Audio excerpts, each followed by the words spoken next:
I said get out. You people don't belong here. Judge Harrison threw the file across the bench and papers scattered everywhere like trash. Felix Harris stood frozen in the middle of the courtroom. He was only 9 years old, hungry and shaking with fear. His mother, Sarah, sat chained to the defense table with tears streaming down her face. She had spent 12 years on her knees scrubbing blood off hospital floors for just $7 an hour, and now they were sending her to prison for 5 years for something she never even touched. The public defender hadn't bothered to read her file, while the prosecutor was already celebrating another easy conviction.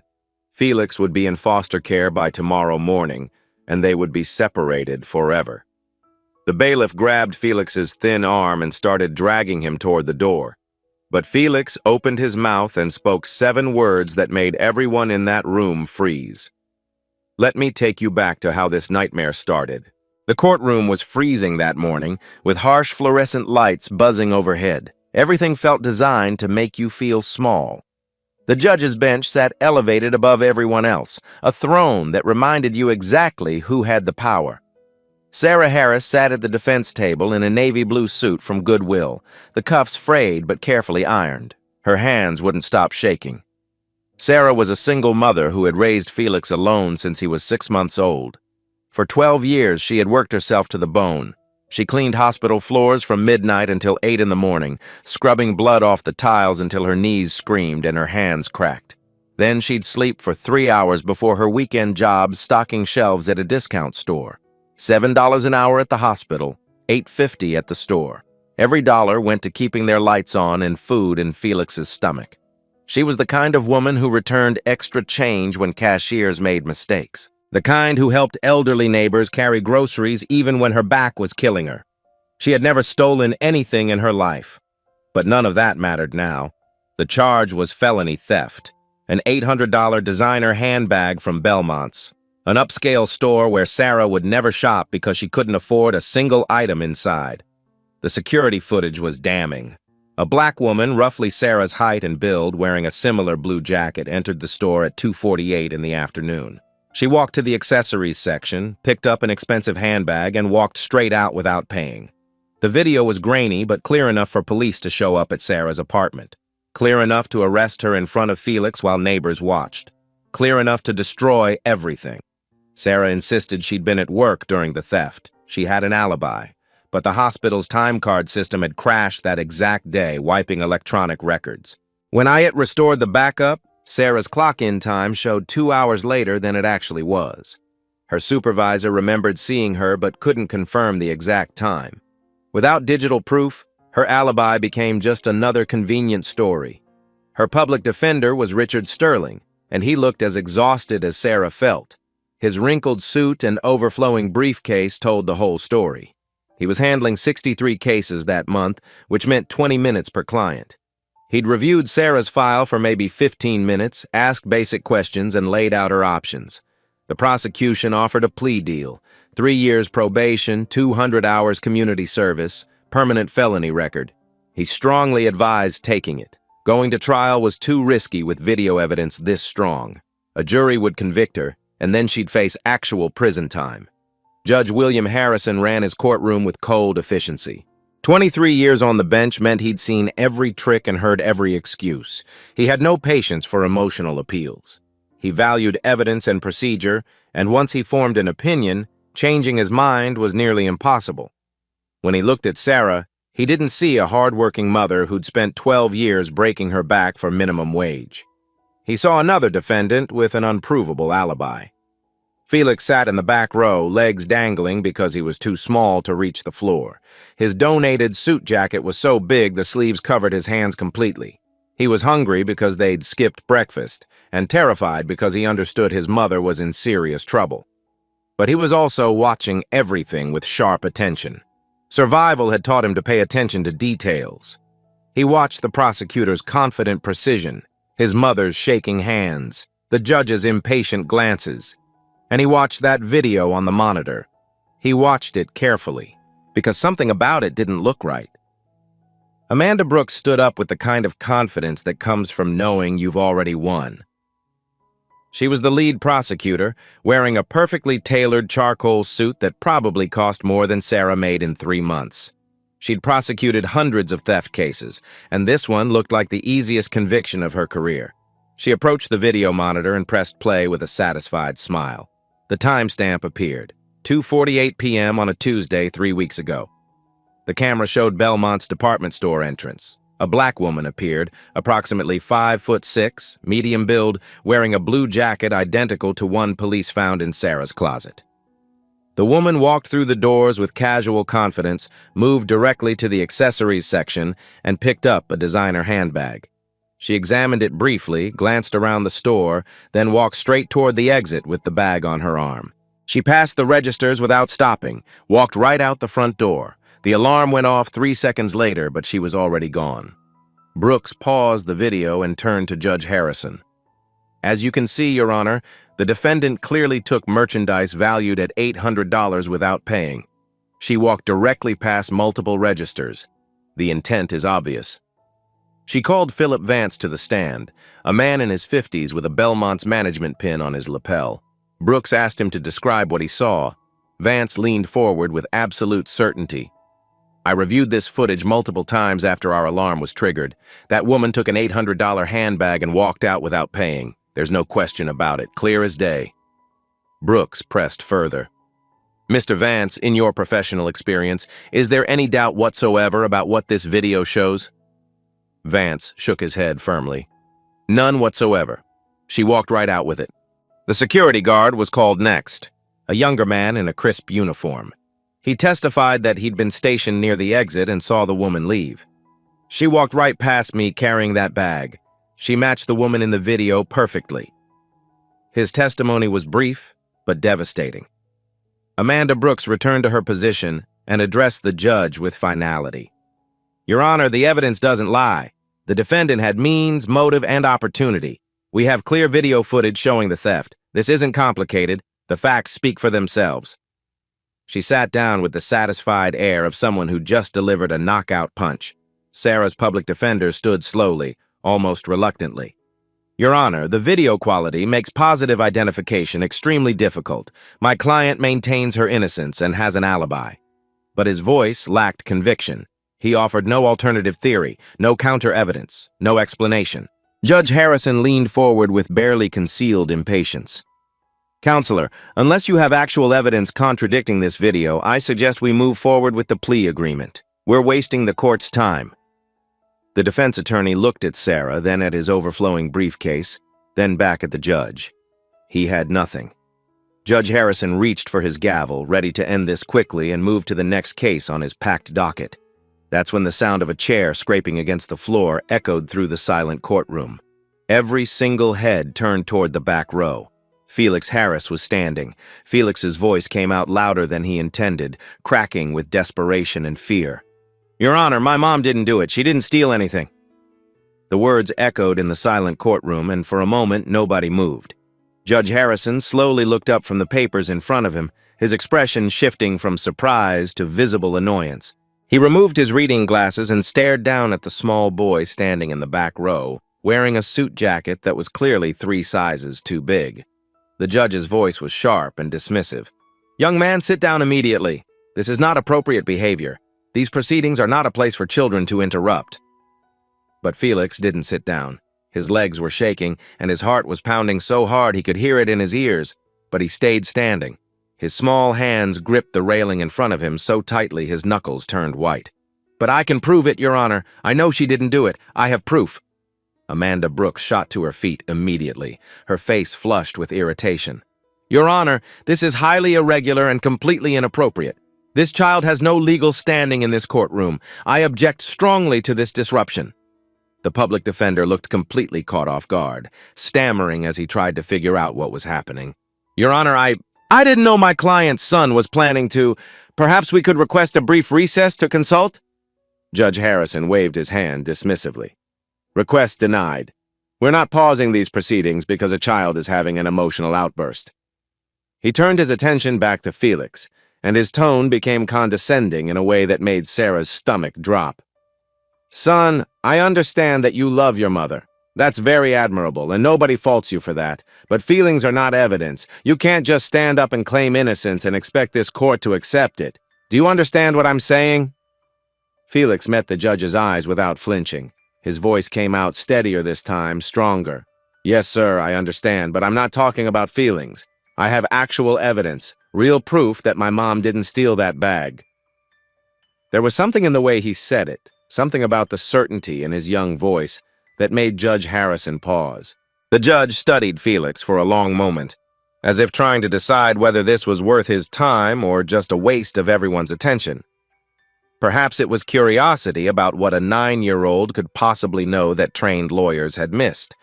Perhaps it was the awareness that completely denying a child in open court would look terrible on the record.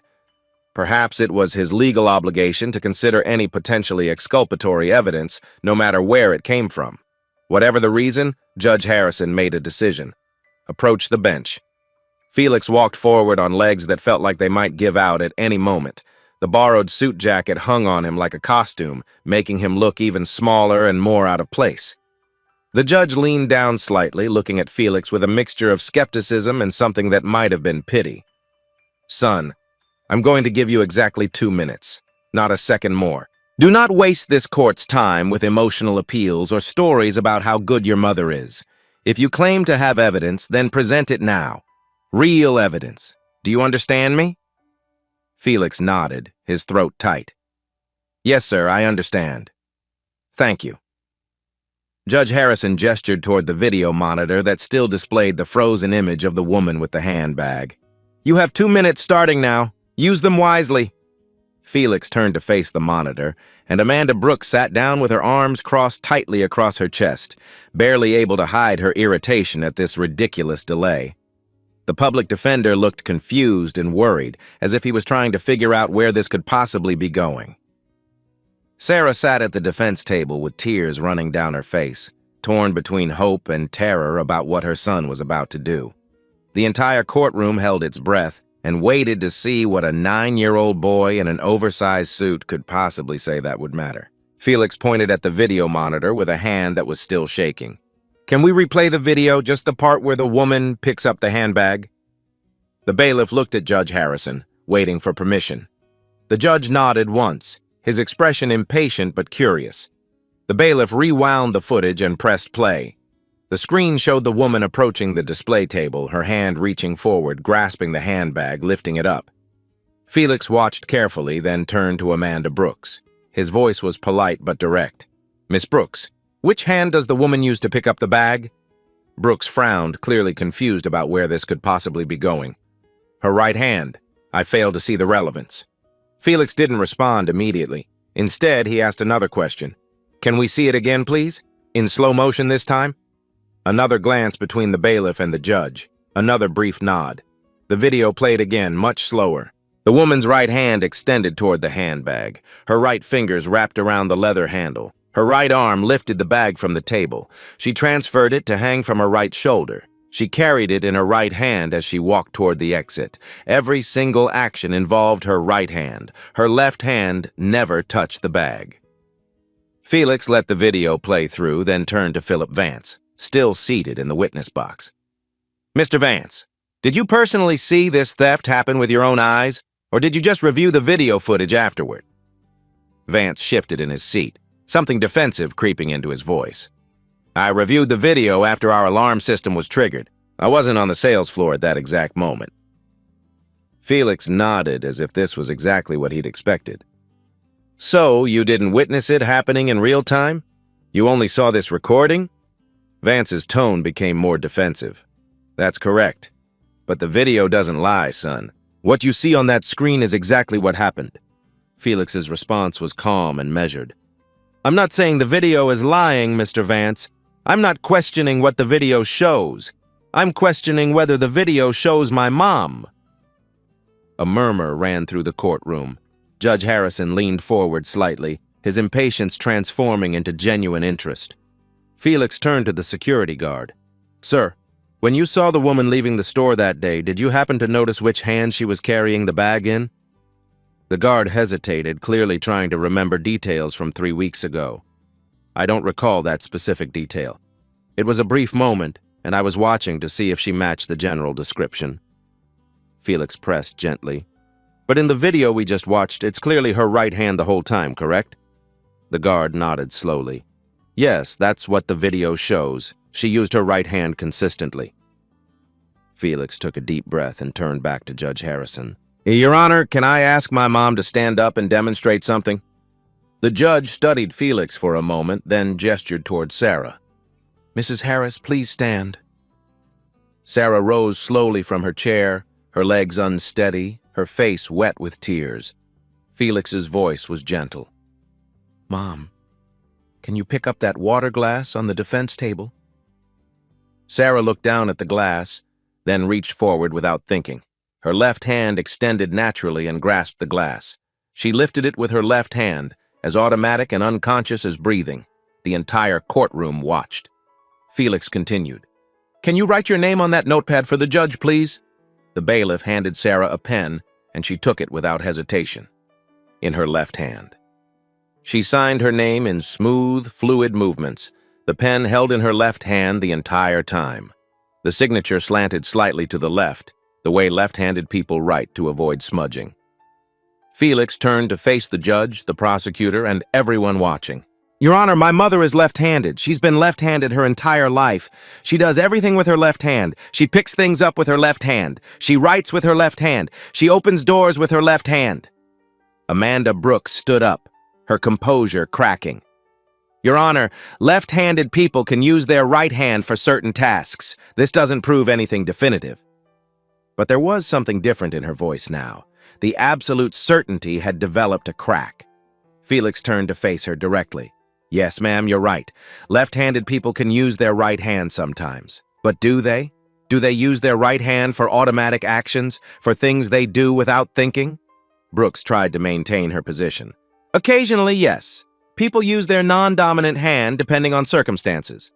Felix's next words cut through her argument. For something this important? For something they're supposedly stealing? An $800 bag that could send them to prison? Wouldn't they use the hand they trust? The hand they've relied on their entire life? He let the question hang in the air. Judge Harrison leaned back in his chair. He was no longer looking impatient or dismissive. He was listening carefully, following Felix's logic step by step. The boy has a valid point. Continue. Felix turned back to Philip Vance. Mr. Vance, in your earlier testimony, you said the handbag was displayed on a table on the right side of the aisle, correct? Vance nodded slowly, uncertain where this was leading. Yes, that's correct. The designer handbags are displayed on the right side. Felix pressed forward. So if my mom walked down that aisle being left-handed, wouldn't she naturally reach with her left hand? It would be closer to the bag, easier to grasp, more comfortable. Vance opened his mouth, then closed it. Well, I suppose that would make sense, yes. Felix's voice gained strength. But the woman in the video used her right hand. She reached across her body with her right hand. She picked up the bag with her right hand. She carried it with her right hand the entire time. Why would my mom do that? Why would she use her weaker, non-dominant hand to steal something? Why would she use the hand that feels awkward and unnatural? It doesn't make sense. The courtroom was silent. Every person was following Felix's reasoning, watching as he built his case brick by brick. Amanda Brooks was not ready to give up. She stood again, her professional armor back in place. Your Honor, with all respect to this child's observations, left-handed people are perfectly capable of using their right hand when needed. Stress, adrenaline, circumstances can all affect which hand someone uses. But even as she said it, her voice lacked the steel confidence from before. Felix turned to face her fully, his response calm and logical. Yes, ma'am, but do they? In real life, when people act without thinking, do they suddenly switch to their non-dominant hand? Brooks opened her mouth to argue, but Felix continued. My mom has been left-handed in a right-handed world for 34 years. Every single day she has to think about which hand to use because nothing is designed for her. Scissors don't work right. Can openers are backwards? Door handles feel wrong. She's constantly aware of being left-handed. He paused, letting that sink in. So if she was going to steal something, if she was committing a crime that could send her to prison and take her away from me forever, wouldn't she use the hand she trusts? The hand that's reliable, The hand that won't fumble or drop something? The logic was simple but undeniable. People don't consciously think about which hand to use for automatic actions. Judge Harrison was fully engaged now, leaning forward. "Miss Brooks, do you have any evidence that Mrs. Harris is ambidextrous?" Brooks shuffled through her papers, searching for something that didn't exist. "No, Your Honor. We don't have that specific information." The judge's next question was sharp. "Do you have any evidence that the woman in the video ever used her left hand?" Brooks looked at the monitor, then back at her notes. "The video only shows right-hand usage, Your Honor." Judge Harrison's expression hardened. "Then your identification is based solely on general appearance, not on any specific identifying characteristics or behavioral patterns." It wasn't a question. Everyone in the courtroom knew what it meant. The prosecution's case was falling apart. But Felix wasn't finished. The public defender, finally understanding, stood up with renewed energy. "Your Honor, I'd like to request a handwriting analysis of any documents my client signed that day. If Mrs. Harris was at the hospital, there would be paperwork." Judge Harrison nodded to the bailiff. "Contact the hospital administration immediately." Within minutes, a hospital administrator was on the phone. A fax machine began printing. The bailiff brought the papers to the judge, Sarah's timesheet from that morning complete with her signature. The signature was unmistakably left-handed, the letters slanting characteristically, the pen strokes moving from left to right. Judge Harrison examined it closely, then held it up. "Mrs. Harris clearly signed this document with her left hand."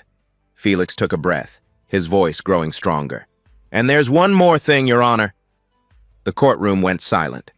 Judge Harrison looked at Felix with something approaching respect. "What is it, son?"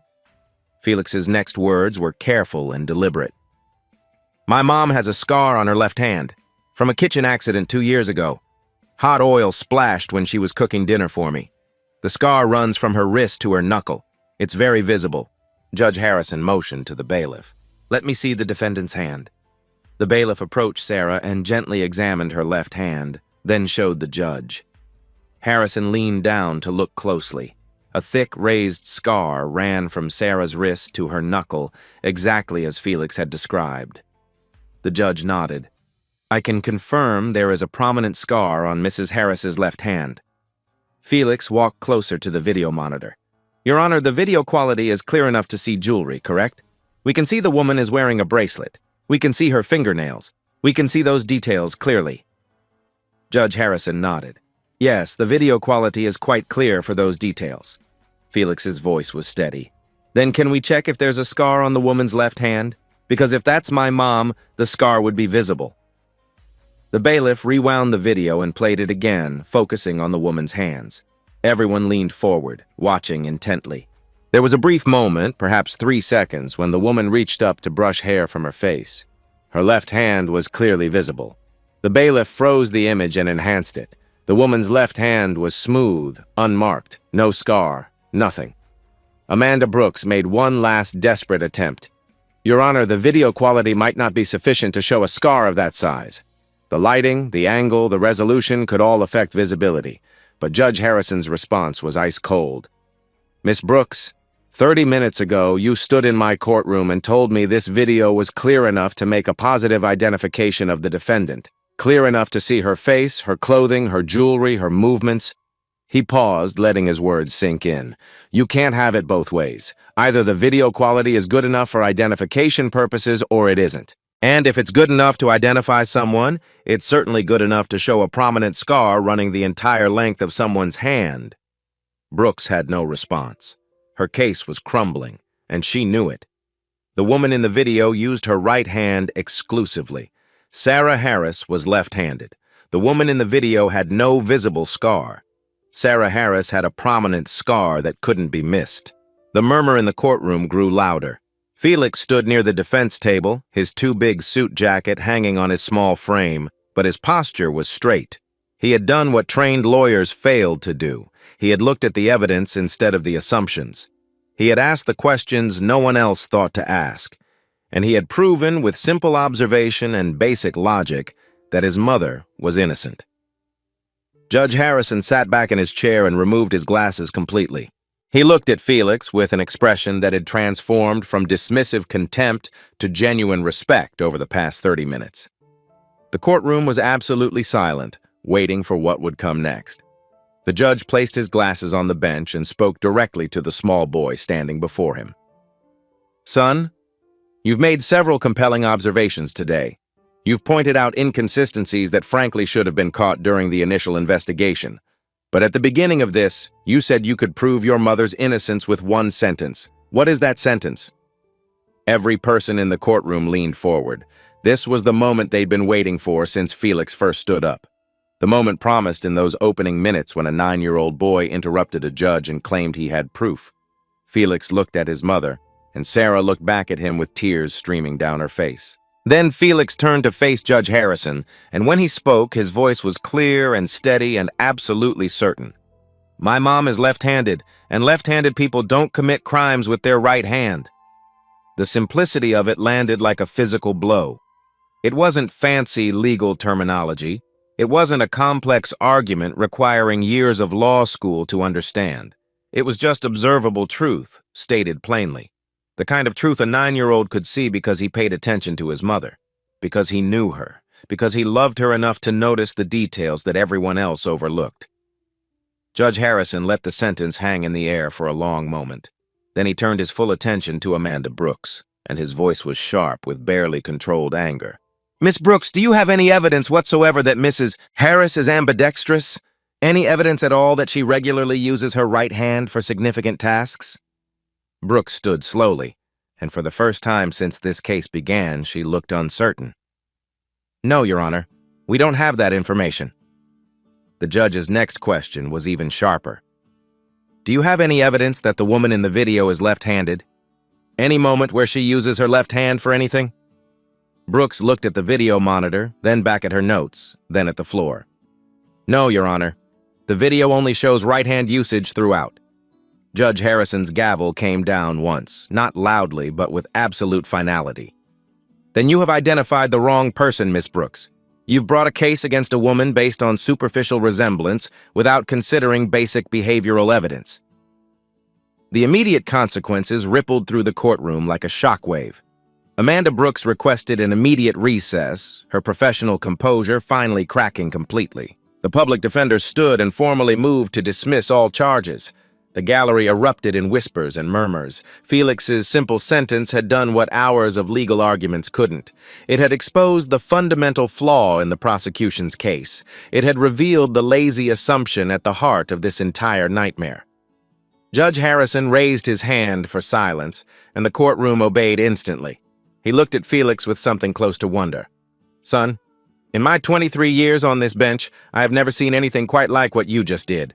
You may sit down now." Felix walked back to the gallery on shaking legs, but for the first time since this ordeal began, he felt hope. Real hope, because the truth was finally being heard. The 15-minute recess felt like an eternity. Sarah sat at the defense table with her head in her hands, afraid to hope.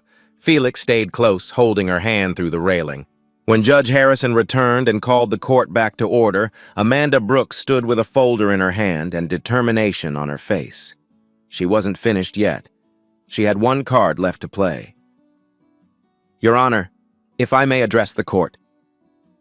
Judge Harrison gestured for her to continue, though his expression made clear his patience was thin. "You may proceed, Miss Brooks, but this better be substantial." Brooks nodded and opened her folder with shaking hands. "Your Honor, I acknowledge the defense has raised questions about identification. However, we have additional evidence that wasn't presented in our initial case." The public defender shot to his feet. "Your Honor, this is outrageous.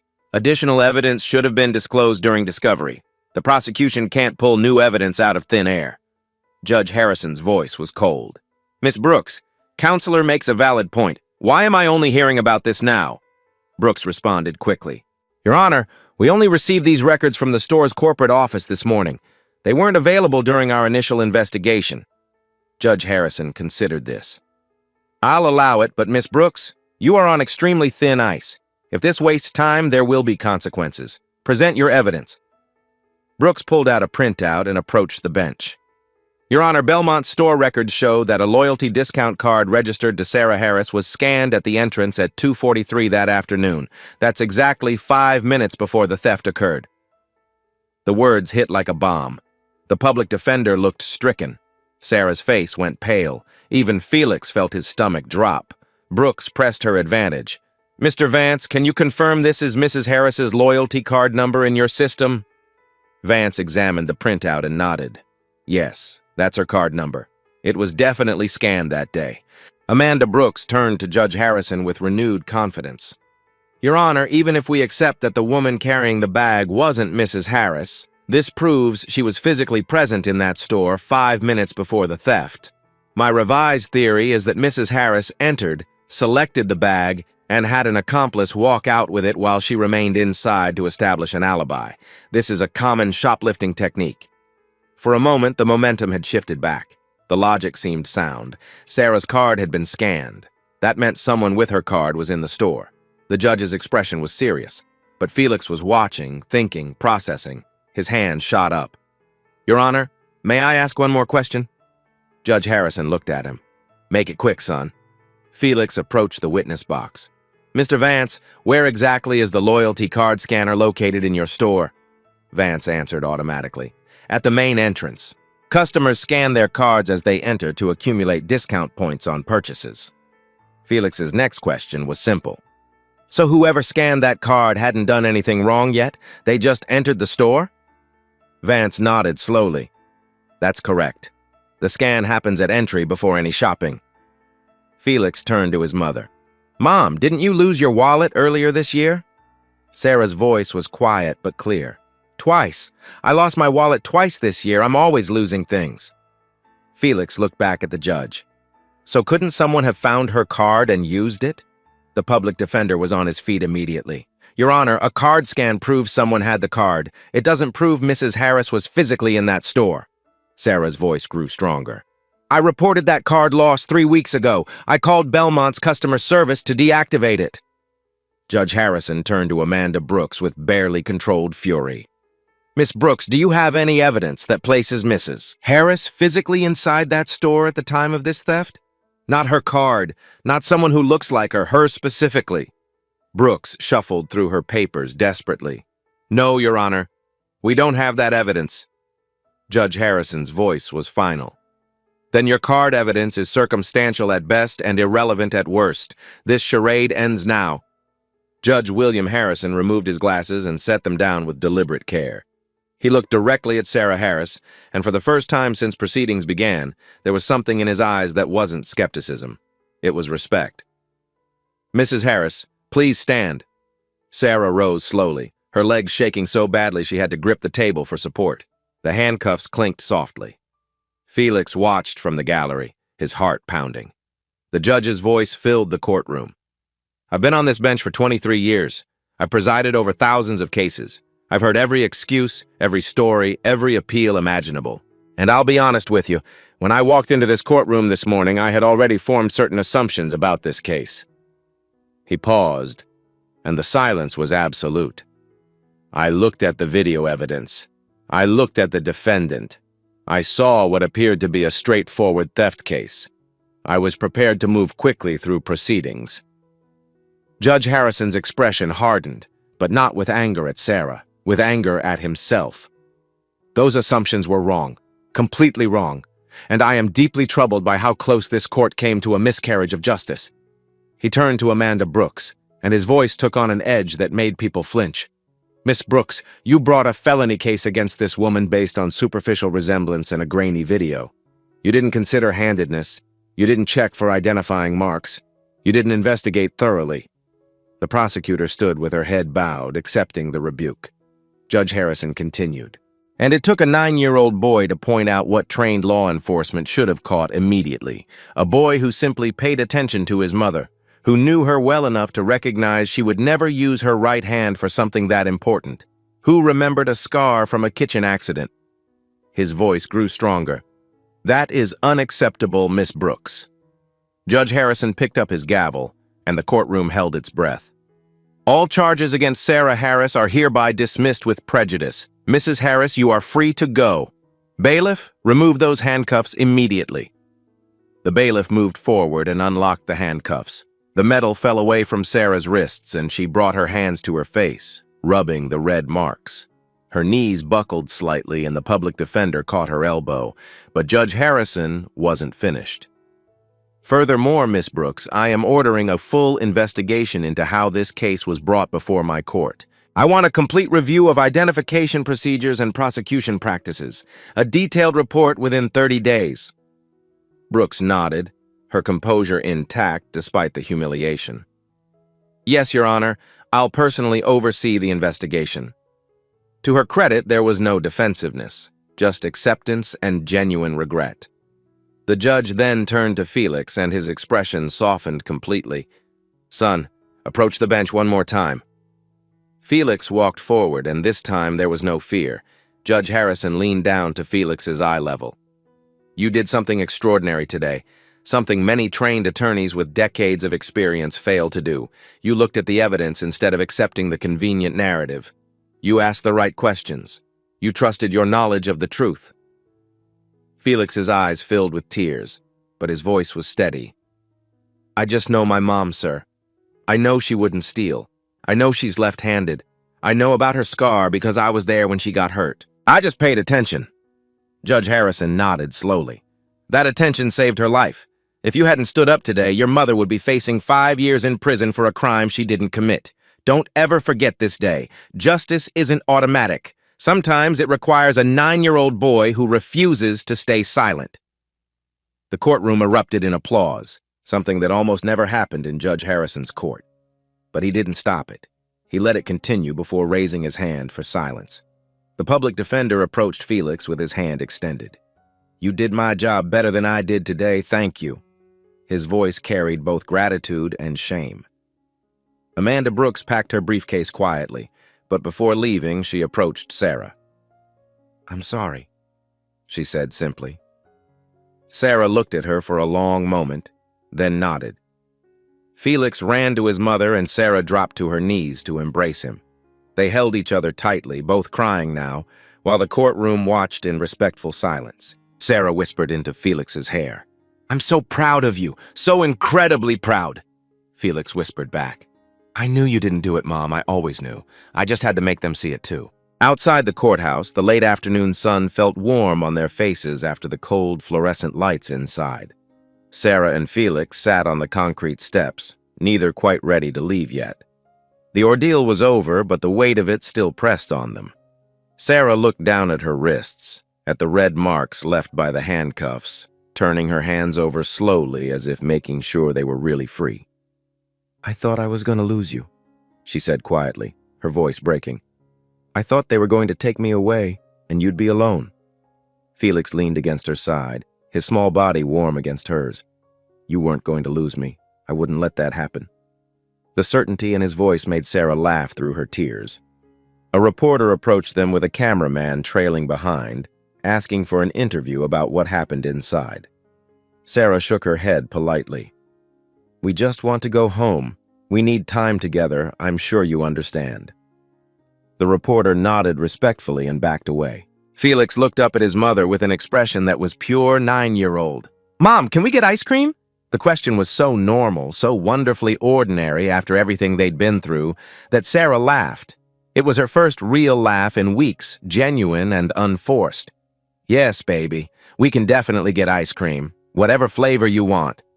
They stood and walked toward the bus stop, hand in hand, the courthouse looming behind them but the regular world stretching ahead. Felix's borrowed suit jacket still hung comically large on his frame, the sleeves dangling past his fingertips, but he walked like he was 10 feet tall. Sarah noticed people on the street looking at them as they passed, but the glances weren't suspicious or judgmental like before. They were respectful. One older woman nodded at them with a slight smile. A man in a business suit actually stepped aside to let them pass. Word had spread quickly about what happened in that courtroom. The ordeal wasn't completely over. There would be paperwork to file, follow-up appointments, processes to complete.